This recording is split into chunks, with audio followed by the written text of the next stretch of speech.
اعوذ باللہ من الشیطان الرجیم بسم اللہ الرحمن الرحیم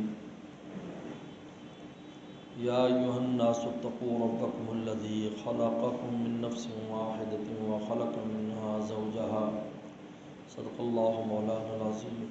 آپ حضرات کو بہت زیادہ انتظار کی کلفت برداشت کرنی پڑی، لیکن چونکہ بہت دور سے آنا ہوتا ہے اور ویسے میری طبیعت بھی خراب ہے، اس لیے ایک جگہ پر تھوڑا سا رک کر نماز وغیرہ پڑھ کر پھر حاضر ہو گئے ہیں۔ آج کی یہ مبارک تقریب ہمارے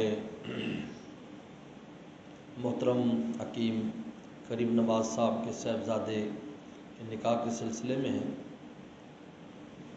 ہمارے دوسرے محترم بھائی رب نواز صاحب، ان کی بیٹی کے ساتھ ان کے بیٹے کا عقد ہونے والا ہے۔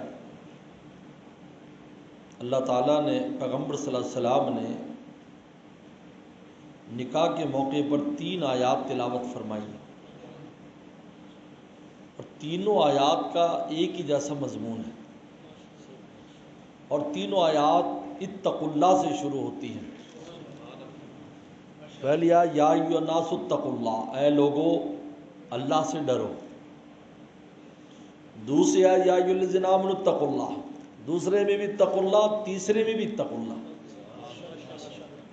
پیغمبر صلی اللہ علیہ وسلم نے 3 ایسی آیات منتخب کی ہیں اس خطبے کے لیے، جیسا کہ ترمذی میں، بخاری میں آپ نے یہ خطبہ جو دیا نکاح پڑھانے کا، تو تینوں آیات تقوی کی آیات لے کر آئے۔ اس میں ایک بہت بڑا راز ہے۔ تقوی ہے انسان کا گناہ سے بچنے کا نام تقوی ہے۔ آپ نے اس مبارک موقع پر یہ آیات اس لیے تلاوت کی ہے کہ میں اور آپ جب کسی مکان کی بنیاد رکھتے ہیں، مسجد کی بنیاد رکھتے ہیں، مدرسے کی، ہم نیک لوگوں کو بلاتے ہیں، ہم انہیں کہتے ہیں پہلی اینٹ آپ رکھ دیں۔ اگر ایسا نہ بھی کر سکے تو ہم دعا کراتے ہیں کہ یہ دعا کر دیں، یہ میں مکان بنا رہا ہوں، خیر و عافیت سے خیر و برکت والا مکان بن جائے۔ تو نکاح جو ہے یہ انسانیت کی بنیاد رکھی جا رہی ہے۔ جو قیامت تک آنے والے انسان ہیں،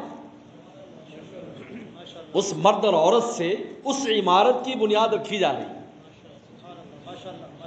لہذا اس عمارت کی بنیاد میں اگر ہم سے کوئی غلطی ہو جائے اور ایسا کام کر بیٹھے جس سے اللہ تعالیٰ ناراض ہو جائیں، تو اب آپ خود سمجھ سکتے ہیں کہ اس عمارت کا کیا نتیجہ نکلے گا۔ بھائی یہ مٹی کی عمارتیں تو گر بھی جاتی ہیں، آج مکان بنایا 50 سال کے بعد نئی نسل گرا کر دوبارہ بنا لیتی ہے، لیکن انسانیت جو چلتی ہے، میں اور آپ جو یہاں پر بیٹھے ہیں، ہم بھی بڑوں کی اولاد ہیں اور ہماری بڑے اپنے بڑوں کی اولاد تھے، اور بعد میں ہم سے آگے نسلیں چلنی ہیں۔ تو اگر اس بنیاد میں اللہ تعالیٰ کی رضا شامل ہوتی ہے اور اللہ خوش ہوتے ہیں، تو پھر آگے جو عمارت چلتی ہے میرے دوستو، وہ اللہ کے ولیوں کی، حافظوں کی، قاریوں کی، اللہ کو راضی کرنے والوں کی بنیاد پر چلتی ہے۔ ایسا پھل اس میں سے ملتا ہے، ایسا پھل ملتا ہے۔ لیکن اگر اس موقع پر ہم اللہ تعالیٰ کو ناراض کر لیں تو پھر اس کا نتیجہ کیا نکلے گا؟ قرآن مجید نے کہا یہ اولادیں تمہاری دشمن ہیں، قرآن دشمن کہہ رہا ہے اس کو، حالانکہ یہی صدقہ جاریہ ہے انسان کے لیے۔ پیغمبر السلام نے اول نمبر پر جس صدقہ جاریہ کو بیان کیا ہے، ولدن صالحا یدعو لہ، نیک اولاد جو والدین کے لیے دعا کریے، اول نمبر کا صدقہ جاریہ ہے۔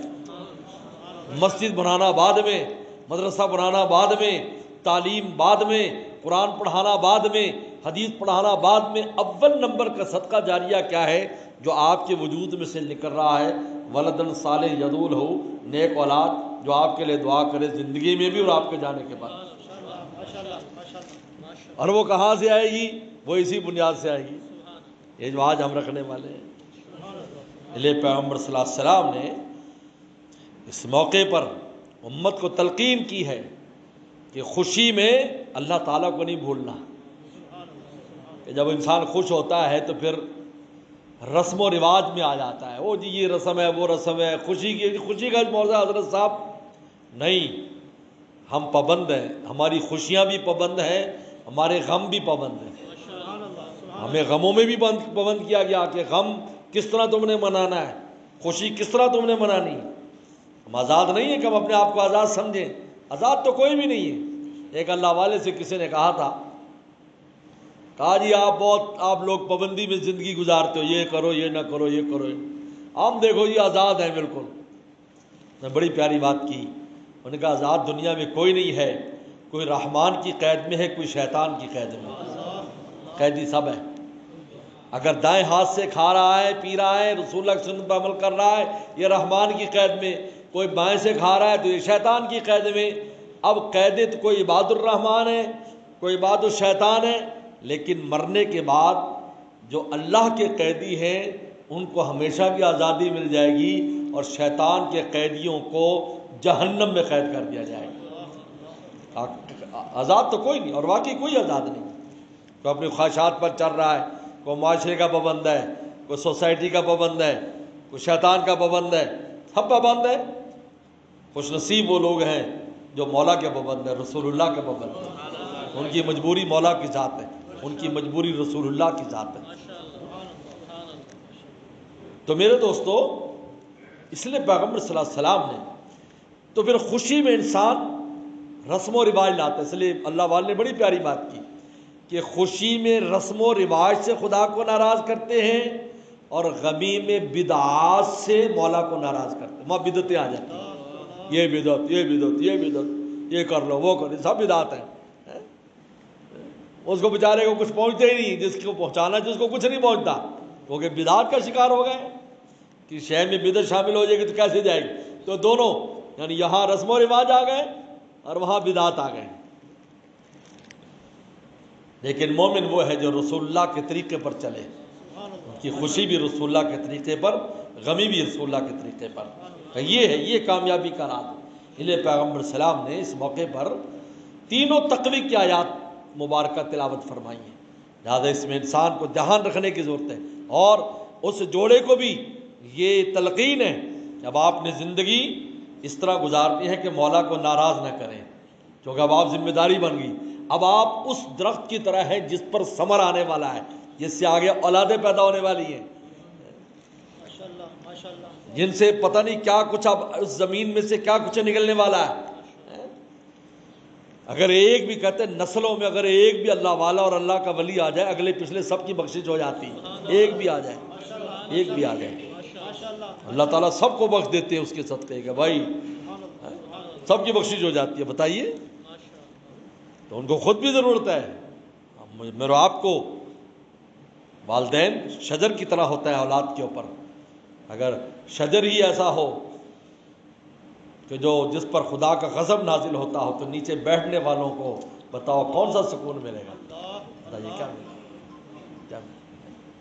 اس لیے ایک عجیب بات ہے، لکھا ہے کہ ایک آدمی جو اپنی اولاد کی دینی تربیت سے غافل ہے، چاہے اولاد نیک ہو گئی، چلو کسی کی وجہ سے ہو گئی، کوئی مرشد ایسا مل گیا، تبلیغی جماعت میں چلا گیا، کسی اور نیک کے پلے لگ گیا، نیک ہو گیا، لیکن اس نے کوئی فکر نہیں کی، تو کہا کہ قیامت کے دن ایسے ماں باپ کی پکڑ ہوگی کہ تم نے کیا کیا، یہ تو ہو گیا لیکن تم نے کیا، تمہارا کیا حصہ اس کے نیک کرنے میں؟ نہ خود تم ہدایت کے راستے پر تھے، نہ تم نے ان کی فکر کی۔ یہ اور بات ہے، اللہ کا فضل ہوتا ہے مردوں میں سے زندہ کو پیدا کر دیتے ہیں، یہ اللہ کا فضل ہوتا ہے مردوں میں سے زندہ پیدا کر دیتے ہیں، لیکن اس کا مطلب یہ نہیں ہوتا کہ والدین چھوٹ جائیں، کیونکہ ان کی ذمہ داری ہے، صرف روٹی کھلانا ذمہ داری نہیں ہے، ان کی تربیت بھی ذمہ داری ہے، ان کے لیے رونا بھی ذمہ داری ہے۔ اس لیے ہمارے والد صاحب رحمۃ اللہ علیہ ایک بات پر بڑا زور دیتے تھے، کہا کہ حدیث شریف میں آتا ہے کہ والد کی دعا اولاد کے حق میں یقینی قبول ہوتی ہے۔ کہا کہ پہلا حصہ یہ ہے کہ جب بھی ہاتھ اٹھاؤ اپنے لیے اور اپنے بچوں کے نیک ہونے کی دعا کرو، تاکہ تم کہہ سکو اللہ میں نے تیرا دروازہ کھٹکھٹاتا رہا، اب دینے والی ذات تو تیری تھی۔ یہ پہلا تربیت کا پہلا حصہ یہ ہے۔ پھر یہ ہے کہ وہ خود بھی نیک ہو اور اس کو نیکی کی تلقین کرنے کی کوشش کرے۔ اس لیے میرے دوستو، بس یہ مختصر سی بات بھی آپ کے سامنے رکھ دی اور اب انشاءاللہ تعالی نکاح کا عمل شروع کرتے ہیں۔ یہ ابو